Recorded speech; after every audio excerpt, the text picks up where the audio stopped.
el podcast que busca aprender de los diferentes líderes que tenemos hoy en la sociedad, aprender de sus experiencias, de sus skills y de todo lo que nos puedan aportar para también nosotros crecer y ser mejores líderes.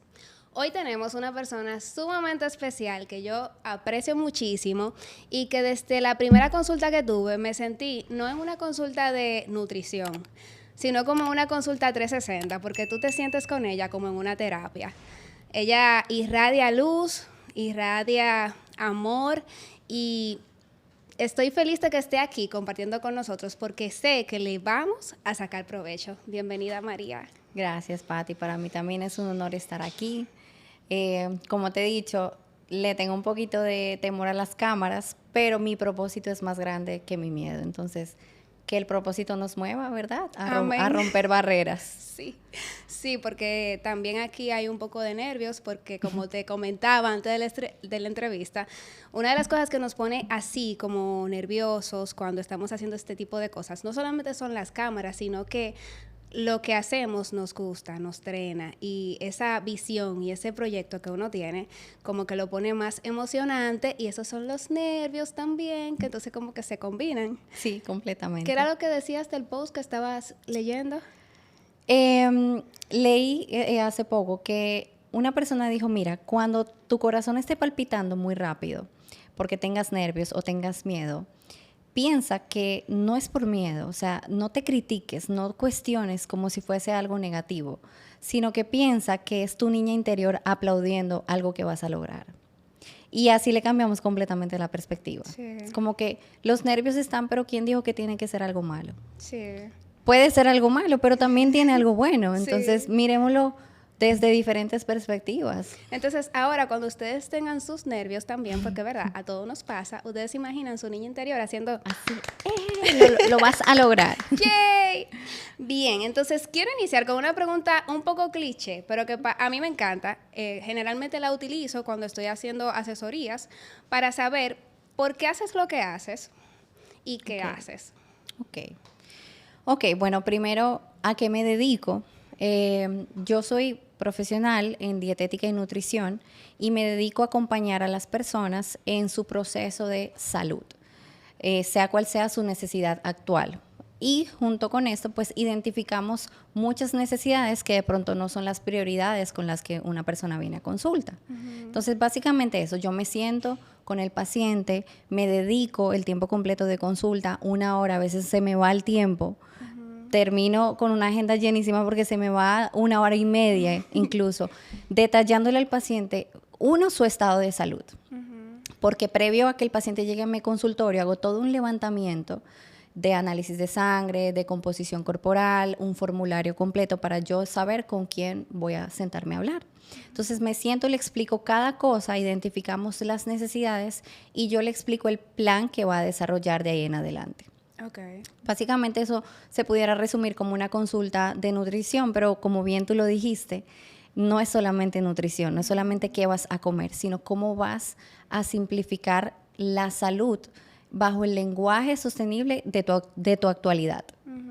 Yo no mando planes genéricos, yo no mando la misma dieta para todo el mundo porque todo el mundo es distinto y cada quien tiene una vida distinta, tiene una rutina distinta, aunque sea el mismo objetivo. Sí. Tiene una vida diferente, unos son padres, otros no, otros son estudiantes. Entonces, bajo cada persona yo modifico su protocolo, básicamente. ¿Y por qué lo haces? Bueno, mira, qué gran pregunta. Esto empezó con una necesidad personal. Yo a mis 16 años aproximadamente toqué el primer gimnasio. Cabe destacar que tengo 30, o sea, fue ya hace 14 años. Toqué el primer gimnasio porque quería verme mejor. Entonces fue bajo un objetivo muy, no le voy a decir superficial, sí superficial desde el punto de vista como lo veo hoy, pero en ese momento eso fue lo que me movió. Okay. Verme mejor, quedar mejor en una foto de Instagram, tener cuadritos, tener likes, etcétera. Y dije, ¿tú sabes qué? Para lograr eso, déjame entrar a entrenar. Después fui como que teniendo más curiosidad en qué comer entonces para verme mejor y en unir lo que significa un estilo de vida saludable para vernos bien. Pero llegó una persona a mi vida que transformó todo, que es el señor Juan Carlos Simó. y digamos que le dio la vuelta a la torta. ¿En qué sentido? En que él me inspiró a que esto no fuera solamente por mí, porque él logró mostrarme que detrás de cada persona hay una necesidad de salud. Y esa inspiración me vino a mí como a hacer un llamado de que ya el conocimiento que yo obtuve por los años que estuve trabajando en mí podía ser una herramienta de transformar más personas, que como yo en mi momento tuve mi necesidad de saber cómo hacerlo, yo poder ser esa persona. Porque en mi proceso, o sea, en mi proceso de buscar qué hacer, cómo hacerlo, si esto es verdad o no, hay demasiada información en Instagram. No había TikTok o yo no sabía que existía en su momento, pero en todas las redes sociales había mucha información que se contradecía una con otra y yo hacía todo. O sea, yo hacía las linaza, hacía la chía, hacía la keto, hacía todo. Pero yo decía, ok, yo me considero saludable porque no como mal, pero tampoco me considero en salud porque yo no he logrado lo que yo quiero y yo tengo 3 años en esto. Ok. Entonces llega Juan Carlos y me da una visión completamente distinta. En la práctica yo, o sea, aplicándolo en mí, veo un resultado y yo digo, espérate, porque aquí hay una información que yo no tenía cuando yo la estaba buscando y que muchos la deben estar buscando. Y yo puedo ser un canal para transformar vidas. Entonces, básicamente, lo que empezó siendo como un propósito muy personal se convirtió, digamos que en una misión personal y profesional de ayudar a otros o de pronto ser la persona que yo necesitaba en el momento en que yo quería un cambio en mi salud. Anteriormente a que se diera esta pasión y este proyecto de vida que ahora tienes, de transformar la vida de los demás, de la salud de los demás, ¿tú tenías otra cosa en mente? O sea, ¿había algo que tú decías, yo quiero ser Tal cosa. fulana de tal? Bueno, yo tengo una licenciatura en administración de empresas. Yo salí del colegio y con la presión de, hay que entrar a una universidad, hay que estudiar. Bueno, lo que más me llamó fue administración de empresas. Y me gradué y trabajé 2 años en el área de recursos humanos. Okay. Pero aún así, durante mi carrera universitaria y mis 2 años de trabajo en recursos humanos, yo siempre, digamos que me destaqué por ser la fit. Entonces, fíjate que durante esos momentos, o esos momentos de mi vida, de todas formas había una lucecita o un llamado a lo que hoy soy, que es profesional en el área de nutrición. Entonces, es como que sí, de pronto estaba distraída, queriendo encajar con tener una carrera, con graduarme, etcétera, pero siempre como que tuve una corazonada de que esto es lo que yo quería hacer. Y además de que también para la edad que tienes y para la edad que tenías en ese momento, uno es muy joven para saber qué hacer. Cuando yo entré a la universidad fue orando muchísimo al Señor para que me pusiera la carrera idónea, porque yo no tenía idea. Y muchísimos jóvenes todavía hoy en día no tienen idea. Y todavía a nuestras edades de 30 años, conocemos muchas personas que han hecho carrera, diplomado, otra carrera y como que no encuentran su curso. Su norte.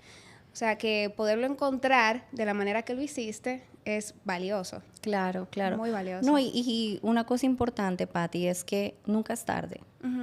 Y esto como que se transcribe a cualquier área.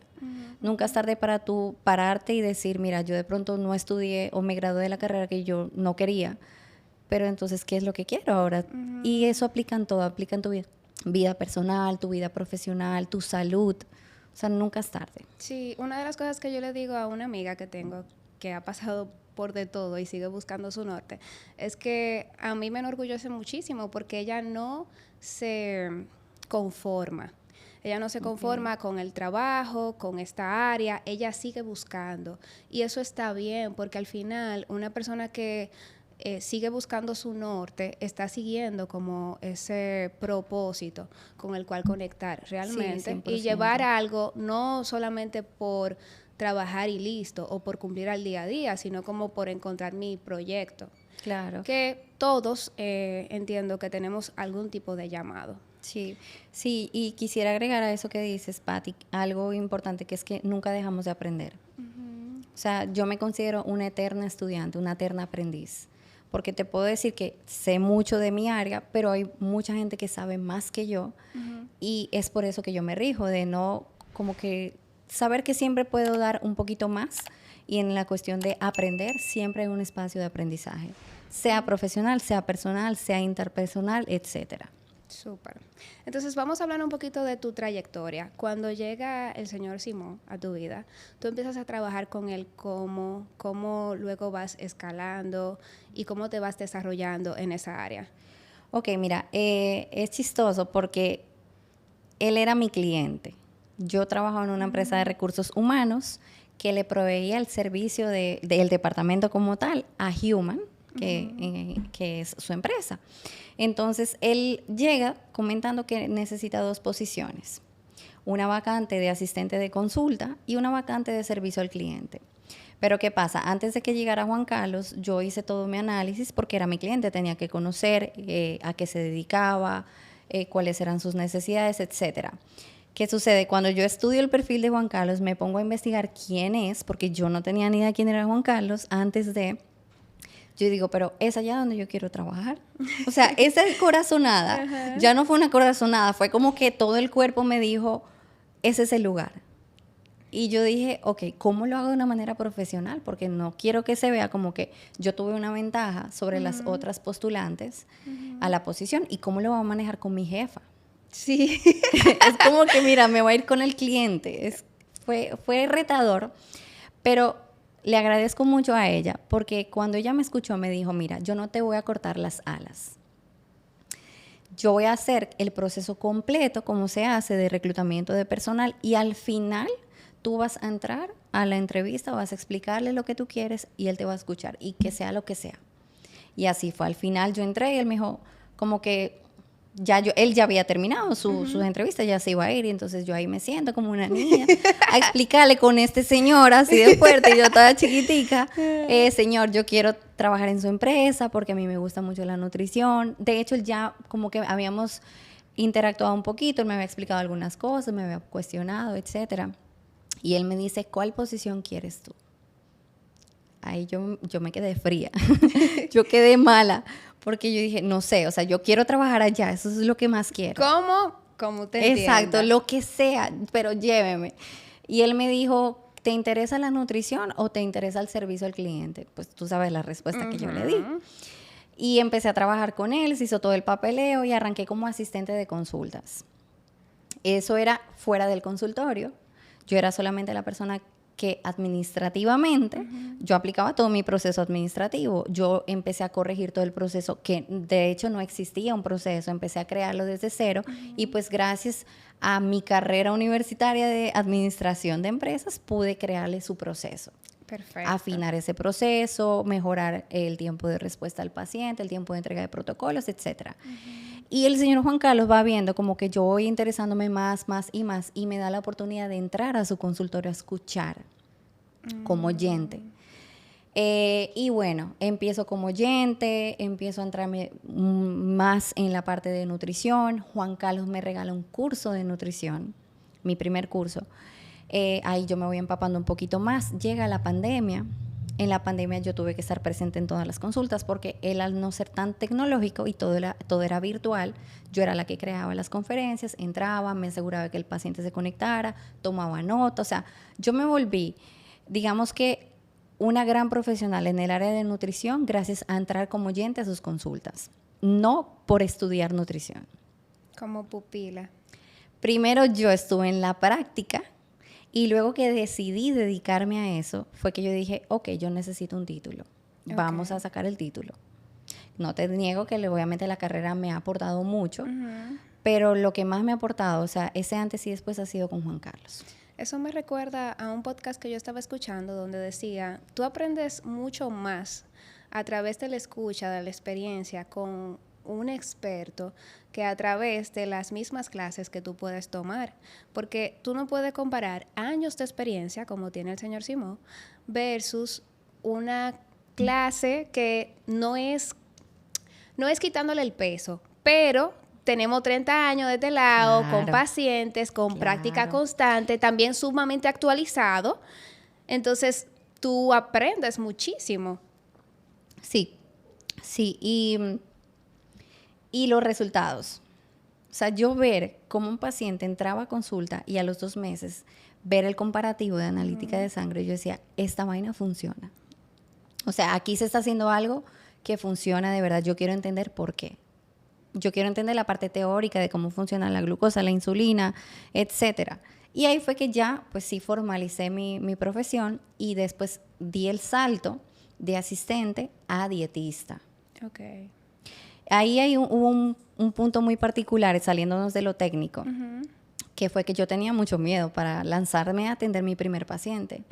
Y Juan Carlos me dijo, ¿a qué tú le tienes miedo? O sea, tú haces las consultas conmigo, tú haces el levantamiento, tú sabes las preguntas que hacer, tú estás lista. Él puede decir que él creyó más en mí que yo en mí. Sí. Él me empujó, literal, me dijo, mañana tienes tu primer paciente. Y yo, ¿qué? O sea, mal. Tú fría. Sí, pero me hizo darme cuenta de que yo podía, de que estaba preparada para hacerlo. Sí. Y bueno, ahí ya entonces yo contraté un asistente para los dos. Ok. Yo me dediqué más que todo a formar esa persona. Éramos solamente el señor Juan Carlos, la asistente y yo. Medio tiempo yo funcionaba como dietista, medio tiempo como, digamos que, líder de esa persona, supervisora, etcétera.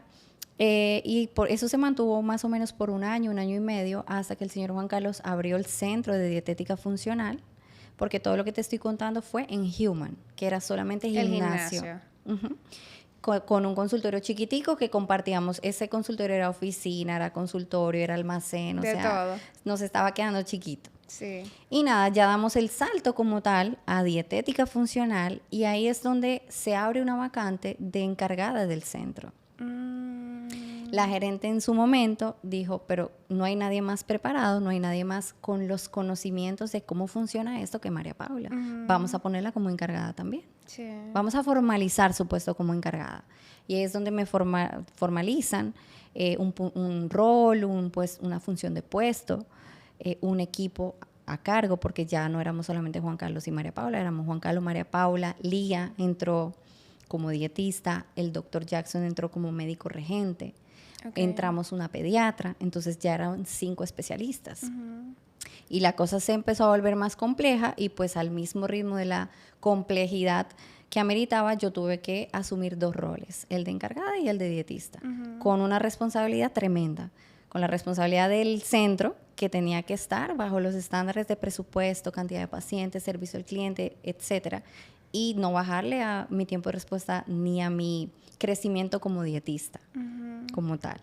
Era mucho. Y cabe agregar ahí que yo era coach.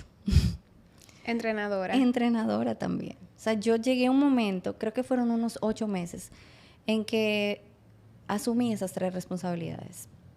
Pero tuve que renunciar a una de ellas, porque no pude con todo. Es que es demasiado. Es demasiado. Es demasiado. O sea, ya el hecho de tú ser dietista y también ser encargada de un centro que está iniciando y que generalmente cuando tú estás iniciando es como cuando tú tienes que guayar más la yuca, porque tú tienes que ver muchísimo más frentes que ya cuando el proceso está automatizado, ya todo, ya hay unos años, hay un historial, pero ahí no. Claro. Ahí demanda mucho más. Sí. Y además que bajo la filosofía de estar en salud. Sí, de predicar con el ejemplo. Yo decía, espérate, yo llegué a un punto de decirle a Juan Carlos, yo creo que yo estoy deprimida, porque yo no quiero llegar al centro, yo no quiero cambiarme de mi uniforme de coach a uniforme de dietista. Me siento cansada, me siento drenada. Y ese puede ser también otro punto de, digamos, de historia de antes y después, como a resaltar un hito, como le dicen, de yo tener que enfrentarme con renunciar a algo que me gustaba mucho, que era coachar personas y ver también su evolución de salud, pero más física, y decir, espérate, yo no puedo con todo, tengo que quedarme con menos de lo que estoy haciendo. Sí. Pero al hacerlo, pues vi el resultado, tenía menos carga, podía dormir un poquito más, podía tener un cerebro más como que concentrado y enfocado en la prioridad. Y bueno, así fue avanzando los 3 años que aproximadamente estuve como encargada del centro, hasta hace un año que volví a lo mismo. Mucha carga, me sentía burnout. Y yo decía, pero, o sea, ¿qué será? ¿Será que yo no estoy trabajando como que en lo que yo quiero, pero es que esto a mí me gusta, o sea, no sé, fue un conflicto. Y dije, tú sabes que a mí dentro de ser dietista y ayudar a la gente versus empujar al centro, mi llamado está en seguir ayudando a la gente. Okay. Siento que esas funciones administrativas me estaban distrayendo de mi propósito central. Y pues pasé mi carta de renuncia como encargada. Okay. Sí, lo pensé mucho, me dolió mucho. Al señor Juan Carlos estoy segura que también pues le dolió, pero imagínate, yo no podía quedarme en un lugar donde yo no iba a dar mi 100%. Sí, y tú estabas escuchando esa voz que te invitaba a algo más. Y, Sí. y no es algo más de algo mejor o de algo diferente, es algo más de ese propósito, ese llamado, porque uno de los versículos favoritos que yo tengo de la palabra es donde dice como que el Señor te da los dones para las buenas obras y como que cada quien tiene un llamado en específico. No lo puedo citar ahora mismo, no soy tan buena en eso, pero sí cuando estudio parte de los líderes de la Biblia, tú te das cuenta de que cada quien de una manera muy particular tuvo un llamado muy especial. Desde Abraham con su llamado a tener muchos hijos, a cumplir un sueño de muchos hijos, de un pueblo, David, Salomón, como que cada uno tiene algo de manera particular al que el Señor los llamó y que de manera particular también ellos respondieron. Entonces, eso me hace como ver que de una forma especial cada uno tiene su llamado en su momento y en su tiempo, porque ese llamado que tú has tenido de cambiar y transformar la vida de los demás ha venido desde esa experiencia que tú tuviste y que has desarrollado y que eso ha sido un puente de ese proceso al que tú estás llegando porque ya lo estás haciendo. Claro. Es solamente, digamos que triplicar, cuadruplicar, o sea, el alcance, querer llegar a más. Exactamente, porque la energía está enfocada en una sola cosa. Entonces, ¿cuál fue tu momento más difícil en ese proceso de liderar por 3 años ese centro de dietética? Wow, hubo demasiados retos. Digamos que alinear a todo el equipo bajo el mismo objetivo. Okay. ¿Por qué? Porque cada persona es un mundo. Cada persona que entra a la empresa está dejando atrás una hija en el colegio, una discusión con el esposo, con el novio, un problema de salud. Y entonces tiene que ponerse, digamos que, la máscara de servicio al cliente o de asistente y dejar atrás, digamos que, lo que le pasó en la casa. Entonces, hay que ser muy sabio para saber diferenciar ambas cosas. Y es un reto que muchos jóvenes traen consigo, y mi equipo era muy joven. Mi equipo era de unos 19 años a 25 años. Okay. Entonces, fue como que liderar ese grupo de personas que son de una generación más abajo mía. Pero tú siendo joven. Sí, pero como quiera había un cambio generacional que yo noté, porque yo decía, cónchale, yo no hubiese hecho eso, o sea, ¿cómo cabe en la cabeza responder así? Pero también fue como que, ok, yo tengo que adaptarme a que hay una generación que piensa diferente a mí. Sí. O de pronto, no tanto generacional, sino como yo fui criada y como yo me desenvolví en el medio. Eso también influye mucho. Ese fue el reto, como que lograr que las personas pudieran equilibrar su vida personal con su vida profesional. Y no te digo ser excelentes, porque yo nunca les pedí una excelencia ni una perfección, pero sí dar lo mejor de ellos cada día que se sentaban a trabajar. Okay. Y ese enfrentamiento personal de, mira, está pasando esto, ¿qué te está pasando? ¿Cómo yo te puedo ayudar como María Paula? ¿Cómo te puede ayudar la empresa? O sea, yo incluso llegué a hablar con la administración para que le hicieran un préstamo a una colaboradora que no tenía una computadora para su carrera universitaria. O sea, yo me metí de lleno, o sea, eso, y fue un gran reto eso. Darle las herramientas a todo el personal para que pudieran hacer su trabajo. No solamente darle una herramienta como una computadora, sino asegurarme que estuvieran en paz, en plenitud, que si había algún problema psicológico, decirles, mira, vamos a buscar un psicólogo, aquí están las opciones. O sea, entrarme más de lleno como líder, no tanto como supervisora que solamente analiza números y estadísticas.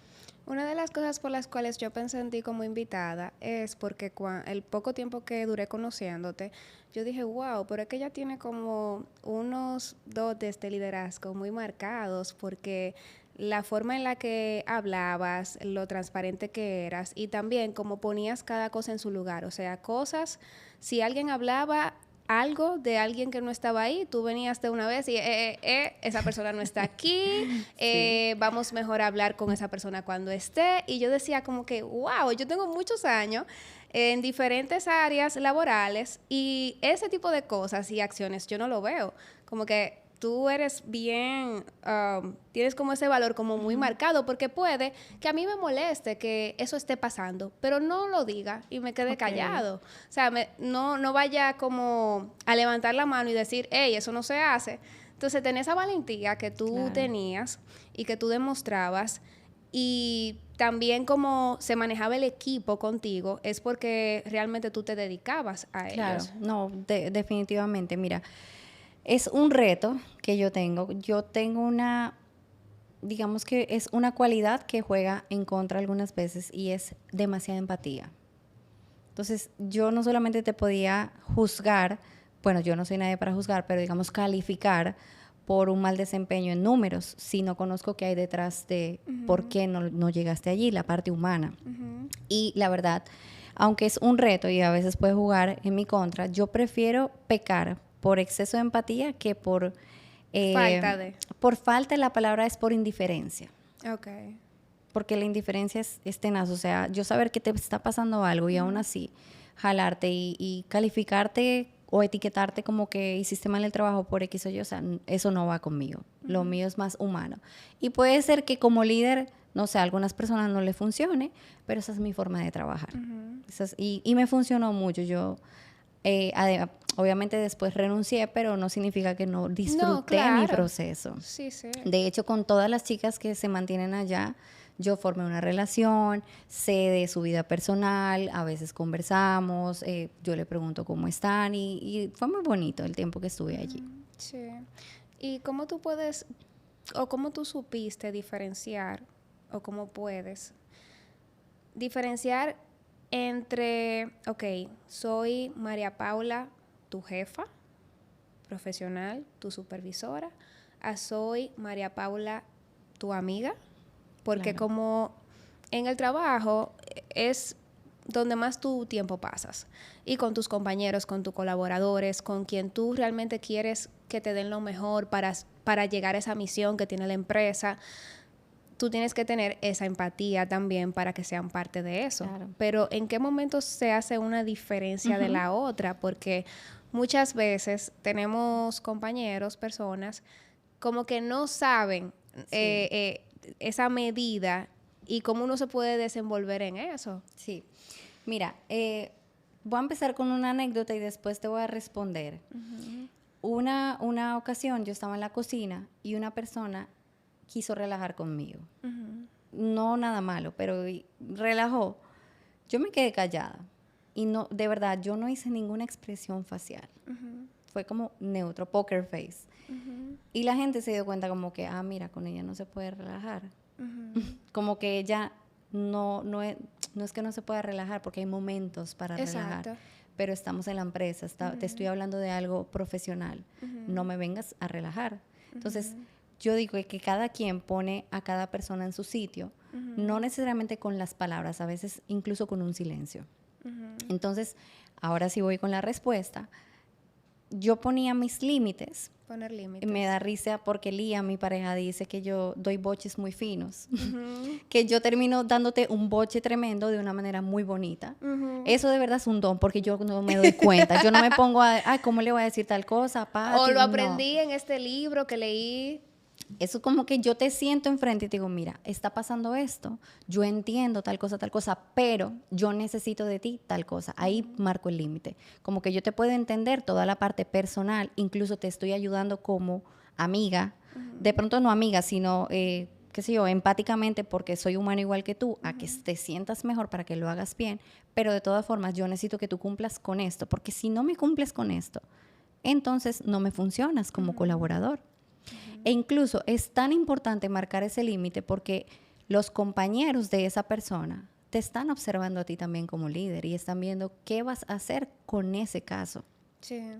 Y tú, la forma en que te comportes con esa persona también le va a marcar un límite a los otros de A los manera demás, indirecta. que es ganarse el respeto en buen dominicano. Es correcto, es ganarse el respeto y eso aplica con el límite que pones como con el límite que no pones, con lo que tú dejas pasar. Y yo decía, a veces yo decía, yo fallo de ser muy condescendiente. Eso fue un aprendizaje. Que ya yo veo como que las banderas rojas más rápido que antes. Antes era como que yo dejaba pasar. Y me daba cuenta como que, mira, esto yo debía haberlo parado desde tal momento que pasó tal cosa. Ya pues con la madurez y la experiencia uno va puliendo como que ese detalle.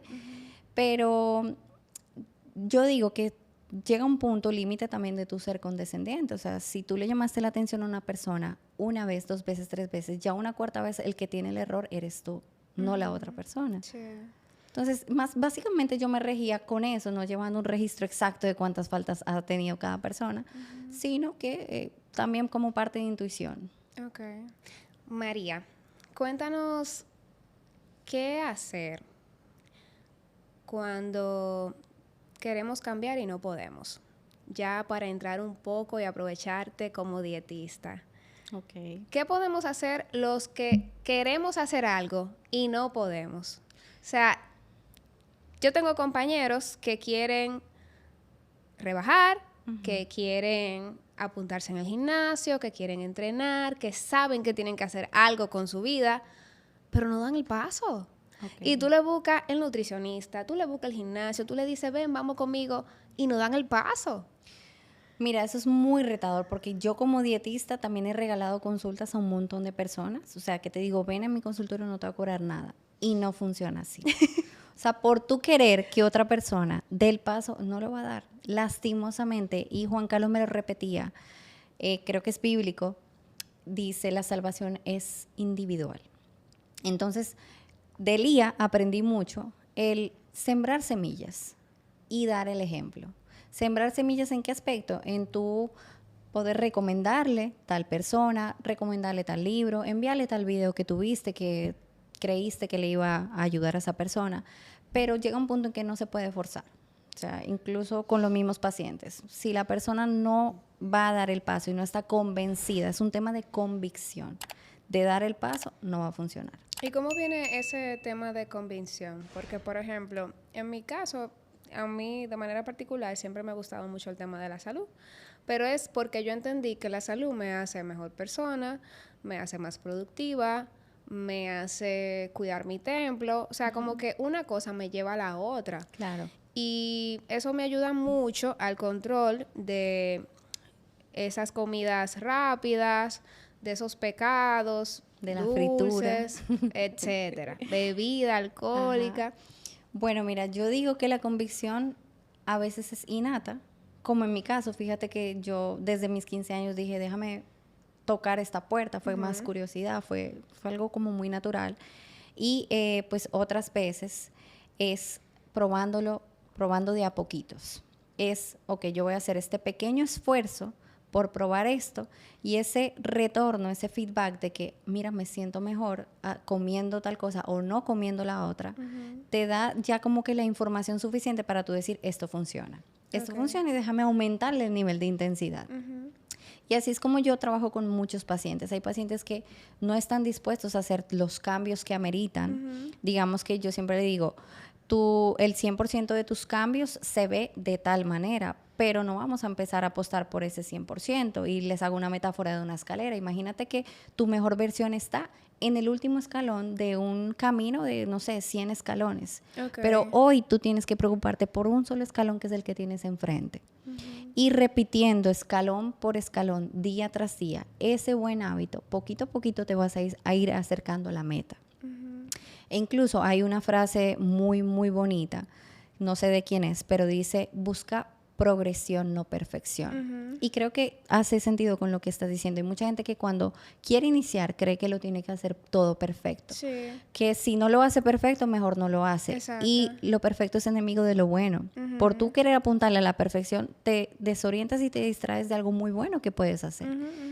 Eso, y como hablábamos ahorita antes de iniciar el podcast, es buscar algo que sea lo sostenible, lo justo sostenible para ti en tu momento.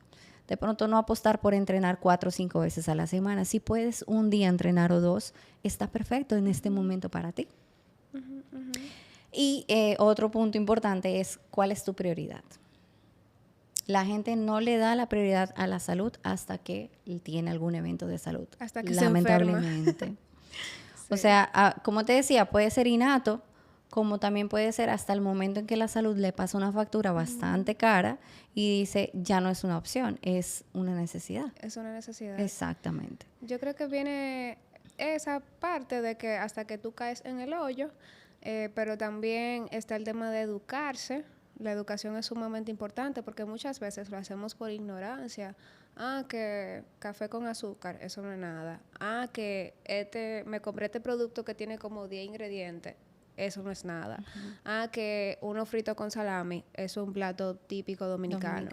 O sea, cuando pecamos por ignorancia es que más nos acomodamos. Entonces sería que te pase, o sea, que te caiga en el hoyo. Exacto, para cambiar. Que te eduques y que luego tengas esa convicción de dar ese paso. Sostenible. Entonces, ¿cuáles serían 3 cosas que tú pudieras mencionar a una persona que quiera hacer un cambio esta semana? ¿Cuáles serían tus 3 prioridades para esa persona? Ok. Para empezar. Ok, mira, lo primero es que el latinoamericano no es el dominicano, porque yo soy colombiana y la dieta colombiana también es terrible. Ay, y esa es llena de arepa más harinas. buena. Sí, y yo sé que en Ecuador, en Perú es lo mismo. Entonces yo digo, el latinoamericano está muy mal nutrido. Entonces empiezo con el primer punto, nutrición, que sería enfocarse en eliminar un listado de alimentos específicos que la dieta de eliminación, se llama así, se encarga de removerlos. ¿Listo? Hay un listado importante de alimentos, pero se divide en grupos como que generales. Aceites vegetales refinados, que es la canola, la soya, la palma. Azúcares refinadas, harinas refinadas, todo tipo de harinas. Legumbres y granos y lácteos. Estas 5 cosas no las estoy demonizando, pero si tú quieres rápidamente hacer una cosa por tu salud, empieza desde lo básico. No te pongas a comprar productos gluten free, productos de no sé dónde, del Himalaya. No, empieza a eliminar de tu despensa y de tu nevera todo lo que te inflama que está dentro de esos 5 puntos. Ya con eso créeme que va a haber un antes y después en una sola semana. En una sola semana. Exacto. El otro punto te hablaría de higiene de sueño, porque el mejor medicamento, el mejor suplemento es dormir bien. O sea, el mal dormido no piensa. El dicho es el mal comido no piensa, pero el mal dormido tampoco piensa.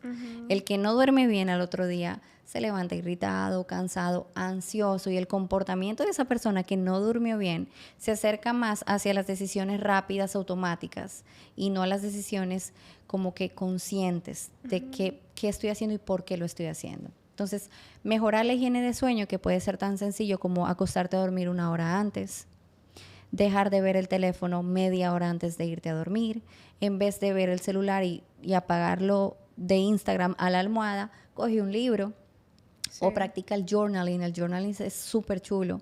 Yo estudio filosofía y una de las prácticas que la profesora nos manda mucho es haz un análisis antes de acostarte y fue ¿dónde estuvo tu conciencia hoy? ¿Estuvo en lo emocional? ¿Estuvo regida por lo animal? Por ejemplo, hoy el día entero me la pasé con hambre. Porque nosotros estamos llamados a elevar nuestra conciencia, a pensar más allá de nuestras emociones, de nuestras necesidades carnales y animales, sino como a trascender. Pero es un tema que después podemos hablar en otro podcast. Pero es eso, hacer un ejercicio que aligere tu sistema nervioso, que te calme antes de ir a dormir. Okay. Esa es la segunda. La tercera, ya digamos que es más sencilla de lo que parece. Sería durante el día exponerte un poquito más a la luz natural con un propósito que es ir regulando tu ritmo circadiano. Okay. Porque cada órgano de nuestro cuerpo se rige bajo un reloj biológico. Uh-huh. Y este reloj está liderado por la exposición a la luz que tenemos. Uh-huh. Juan Carlos tiene una frase monumental que dice: el hombre es la única especie animal que se pone un cautiverio. Si te fijas, estamos de la casa a la oficina, de la oficina al gimnasio, si hacemos ejercicio, del gimnasio a la casa, pero en ningún momento hacemos una pausa para salir a una ventana, a un balcón, a ver si el día está nublado, si el sol, o sea, nada que ver. Y esa señalización de luz es la que va a regir cómo funcionan tus hormonas. Entonces, mejorar esa exposición a la luz, tener un poquito más de contacto con la luz natural, con el sol, puede generar un cambio en tu calidad de sueño, en tus niveles de energía, en tu estado de ánimo. Uh-huh. Esas 3 cosas, nada más. Y se alarman cuando te ven tomando sol, dicen: muchacha, ven a la sombra, que quiero tomar sol, que te gusta el sol. Sí. Es raro me pasa mucho. Dios. Sí. Entonces, en estas 3 cosas que mencionas, me extraña que no mencionaras ejercicio. Mira, sí, el movimiento es importante, incluso lo pensé, uh-huh, pero tú puedes entrenar tanto como puedas recuperarte. Entonces yo prefiero que duermas a que te pongas a hacer ejercicio, si eres una persona que no duerme. Okay. ¿De qué me sirve una persona que no duerme, que está fatigada? Agregarle más cosas. Fíjate uh-huh, que viene la misma metáfora de elimina primero algo antes de agregar otra cosa. Uh-huh. Si tú tienes problemas con el sueño, duermes muy poco, empieza arreglando tu sueño para ganar más energía que luego puedas dedicar a un tipo de ejercicio físico. Sí, tiene sentido. Tú sabes que tu meta, tu misión en la vida entonces es...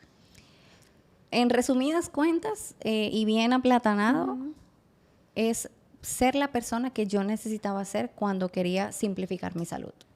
Ok, ser esa persona. ¿Para cuántos? Mira, yo no busco volumen. Es algo que yo he trabajado constantemente. Yo busco que, aunque sean 2 pacientes en un día, sean pacientes comprometidos en la consulta, que estén como que con esa convicción de cambiarte. Nada me sirve tener una agenda llena de personas que buscan la ruta fácil, uh-huh, que me va a pagar una primera consulta, pero que no va a volver. Uh-huh. Yo quiero calidad de pacientes, no cantidad. Y María, ¿qué hacemos con esa población que no puede pagar una consulta y que no puede pagar una constante dieta de carnes, de proteínas, que tampoco tienen ese acceso a la educación, uh-huh, que se crían de una forma en la que es mucho más difícil tú hacerles entender que el desayuno no es pan con mantequilla y un café sí, con claro, leche? Es retador porque yo he atendido personas de ese grupo. Uh-huh. ¿Por qué? Porque en el centro de dietética había una figura que se llama labor social. Okay. Hay una figura que se llama labor social y es para personas que no pueden pagar lo que cuesta una consulta normal. Uh-huh. Y aún así, yo como encargada le decía a todas las chicas, ese paciente es igual de importante a un paciente que nos paga el monto real. Uh-huh. O sea, el dinero no es una distinción. Uh-huh. Y yo continúo manteniendo ese programa de labor social una vez al mes. Yo abro mi agenda para recibir a ese grupo de personas que ha querido agendar, pero su motivo final para no agendar ha sido el costo de la consulta. Okay. Pero aún así, el libro del señor Juan Carlos Simó, que se llama Filosofía de Simó Diet, uh-huh, es un libro sumamente asequible. Creo que cuesta 600 pesos, 800 pesos, que Juan Carlos justamente lo escribió porque él dijo, yo quiero que hasta el guachimán pueda comprarlo, leerlo y entenderlo. O sea, sí, hasta el lenguaje de ese libro uh-huh, está diseñado para que cualquier persona pueda tener luz en el camino de buscar salud. Uh-huh, uh-huh. Entonces, ¿cómo tú diseñas una dieta para ese tipo de personas? Ok, esa era la otra pregunta. Uh-huh. Mira, ahí es un tema, a mí me encanta, porque es que comer saludable no es caro. Eso es un mito. comer saludable tenemos en mente que es comprar en el supermercado, en el nacional, ¿cierto? En la categoría de saludables, que la proteína, que la chía, que la leche de almendra, y eso es súper caro. Pero no es así, o sea, comer saludable es irnos a lo que nos da la tierra, comer víveres, comer carne, comer sardinas, comer tuna. Porque proteína animal tú encuentras en todos los mercados. Sí. Por ejemplo, la señora que trabaja en mi casa, la doña, ella es la que me hace la compra de víveres en la plaza de mercado que queda al lado de su casa. Y yo le doy todos los viernes 600 pesos. Ella los lunes llega con una compra de batata, cepa de apio, guineíto, plátano verde para la semana entera. Para mi pareja y para mí. Y ella que come en la casa. Y te hablé de 600 pesos. Sí. Las carnes, bueno, también en la plaza de mercado venden carnes, porque ella me ha dicho, cuando usted quiera, doña, yo le compro las carnes. Pero también venden carnes y no tienen que ser cortes de ribeye, de churrasco, de picaña, osobuco, pecho de res, costilla de res. Eso es uno de los cortes, digamos que económicos, hígado. Y es como que un poquito, no frustrante, sino que uno queda como que, ¿what? Que son también los que tienen mayor densidad nutricional. Tú comparas un ribeye versus un hígado y el hígado tiene mayor aporte nutricional. Sí. De hecho, una de mis mejores amigas tuvo una época bastante difícil económicamente y ella lo que comía era sardinas, huevos, que no lo mencioné, que también no están tan económicos, pero también son parte de la accesibilidad, ¿cierto? Sí, sí, sí. Sardinas, huevos e hígado era lo que comía mi amiga. Y está perfecta. Entonces, no es caro. Yo digo que cuando uno quiere hacer algo, uno puede hacerlo porque uno quiere. Y todos los peros se dejan a un lado. Aunque la dieta sea, mamá, víveres y huevo, es una dieta perfecta. Uno de los vendedores de allá, de donde el señor Juan Carlos, estaba roquísima, durísimo, y su dieta era arroz y pechuga de pollo. Arroz y pechuga de pollo. And that's Y it. el tipo está de competencia. Y nos reíamos porque uno decía, wow, que... O sea, y la gente creyendo que tiene que comer salmón y el corte de carne más caro. O sea, no es caro, mamá. No es caro. No es caro. Es solamente un tema de educación. Exacto. Y Volvemos a de eso. ponerse. Sí. Y yo creo que también de entender para qué yo quiero estar saludable, porque muchas veces, la mayoría de personas empieza por el lado físico, de cómo me veo, de la parte fit, porque es verdad. Pero no es solamente un tema de estar en salud, porque sí, es como todas las herramientas que te brinda la salud. Una de las cosas que yo aprendí del señor Simón es como eso del que él habla tanto, que el gobierno nos quiere mantener brutos, idiotas, tontos, dormidos, por el tema de todo lo que pasa con la comida y con la alimentación. Una persona con menos, con un estado nutricional menor, sí. Ajá, menor, pues no te piensa de la misma manera porque está dormido. Claro que sí. Y definitivamente... es que es así, la comida es información para tus hormonas. Sí. Es diferente tú desayunarte una galletita con queso a un aguacate con un huevo. Cuando viene a ver, es igual a nivel económico. O sea, compartir medio aguacate, lo que te cuesta medio aguacate. La doña en su plaza de mercado me trae aguacates que me dice costaron 50 pesos cada uno. Y 2 huevos, ¿cuánto te puede costar un huevo? O sea, en un mercado. Gracias. 7 pesos. Compáralo con un juguito, una galletita y un quesito. Por lo menos se iguala. Pero el cambio a nivel de información para tu cerebro, para tus hormonas, es inmenso. Sí. Entonces yo creo que estamos pecando es por no llegar al público que necesita esa información. 100%. ¿Qué 3 cualidades tú podrías destacar de un líder que te gustaría tener? Wow. Mira, que me gustaría tener. Hay una que admiro mucho que se puede llamar valentía. Valentía de tú decir lo que tienes que decir sin pensar lo que va a pensar el otro. Okay. Como que, bueno, yo voy a decir esto, pero y fulanita se va a sentir así. Es como que tener el valor de decirlo y ya. Y que todo después fluya como tenga que fluir. Esa.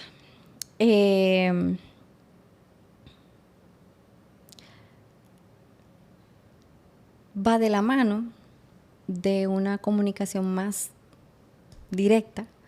Yo, digamos que peco, digamos, porque le doy mucha vuelta a la cosa antes de llegar al grano, porque busco la mejor forma de decírselo. La empatía en tu Exacto. máxima expresión. Exacto. En cambio, como que la comunicación más directa. Y, wow, no sé, una tercera de un líder. No se me ocurre. Bueno, puedes destacar una que quizás te recuerde que hayas aprendido de un líder. Los límites. Los Colocar límites. límites. Y lo aprendí porque yo no sabía poner límites. La capacidad de aprender a decir que no.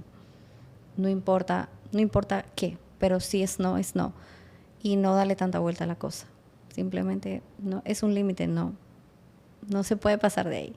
Súper. Entonces, en resumen, tenemos 3 cualidades que nos identifica María Paula para un líder que le gustaría tener de manera idónea, que sería la valentía, la comunicación directa y la colocación de límites.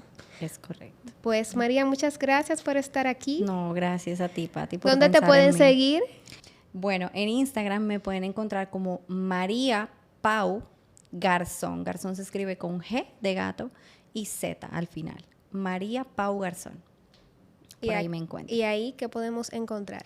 Bueno, la verdad es que todo lo que yo hablo en consulta, lo que recomiendo, tú la vas a ver ahí en guías descargables, o sea, accesos gratuitos que yo he creado para gente que quiere empezar a aprender, pero no está totalmente convencida. Ok. Reels educativos, etcétera. Ahí puedes contactarme para lo que necesites, incluso para labor social.